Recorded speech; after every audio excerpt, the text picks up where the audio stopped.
प्रिय विद्यार्थियों, आज हमने कक्षा शिक्षण के दौरान आपको बताया था कि प्रश्नावली 12.2 के क्वेश्चन नंबर 6, 7 और 8 को मैं घर से बताऊंगा।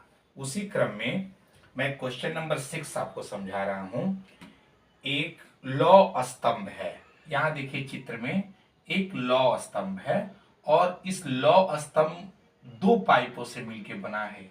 एक मोटी वाली पाइप है और इसी में एक पतली पाइप फिक्स की गई है।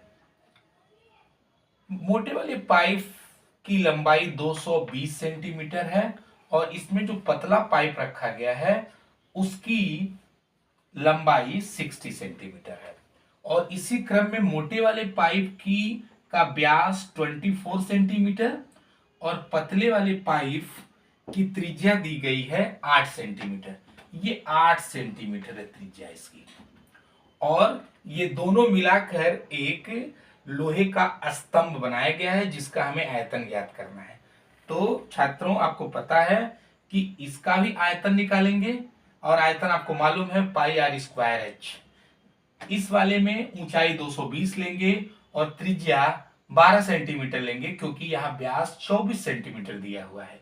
ठीक इसी तरह से ऊपर भी एक और बेलन बना हुआ है और इस बेलन की ऊंचाई 60 सेंटीमीटर है और त्रिज्या 8 सेंटीमीटर है। तो हम अब क्या करेंगे, लौ स्तंभ का आयतन ज्ञात करेंगे।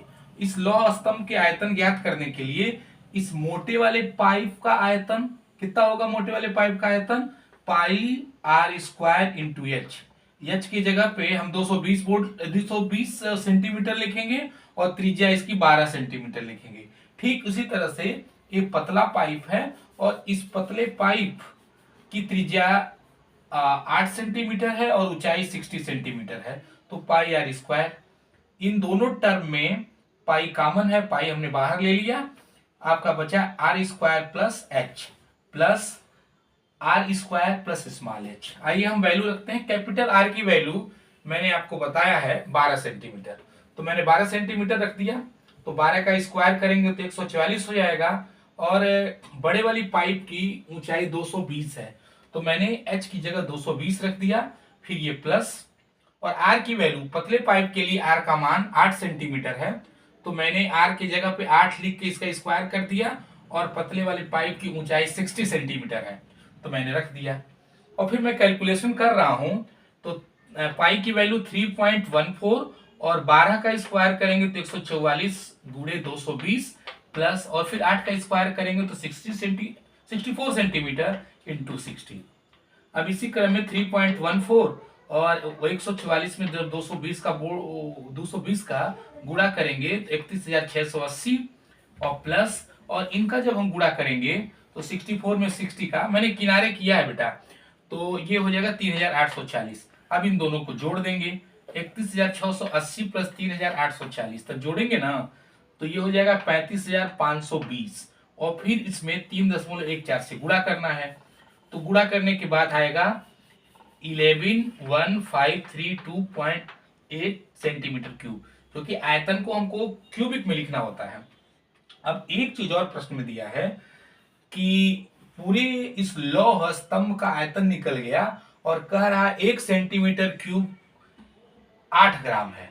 1 सेंटीमीटर क्यूब जो लौह पदार्थ है वो 8 ग्राम का है। तो इस पूरे आयतन में 8 से जब गुणा करेंगे तो आयतन निकल जाएगा हमारा 8922262.4 ग्राम। ये आंसर लोहे का द्रव्यमान ग्राम में आ गया। लेकिन अगर यही आपसे कहता कि इस ग्राम को किलोग्राम में बनाइए तो आप क्या करते, इस संपूर्ण आयतन जो 8922262.40 ग्राम है उसमें 1000 से भाग दे देंगे बेटा। तो भाग देने से 3 पॉइंट ये लेफ्ट हो जाएगा तो हो जाएगा 892.2624 ग्राम और ये लौह स्तंभ का द्रव्यमान आ जाएगा 892.2624 केजी। अगर ये क्वेश्चन न समझ में आए तो वीडियो को बार बार मूव करिएगा जिससे ये क्वेश्चन समझ में आ जाएगा। ये कोई प्रमोशनल वीडियो नहीं है, ये कक्षा शिक्षण के लिए बनाया गया है, इंटर कॉलेज लक्ष्मीपुर एक डंगा के बच्चों के लिए। धन्यवाद।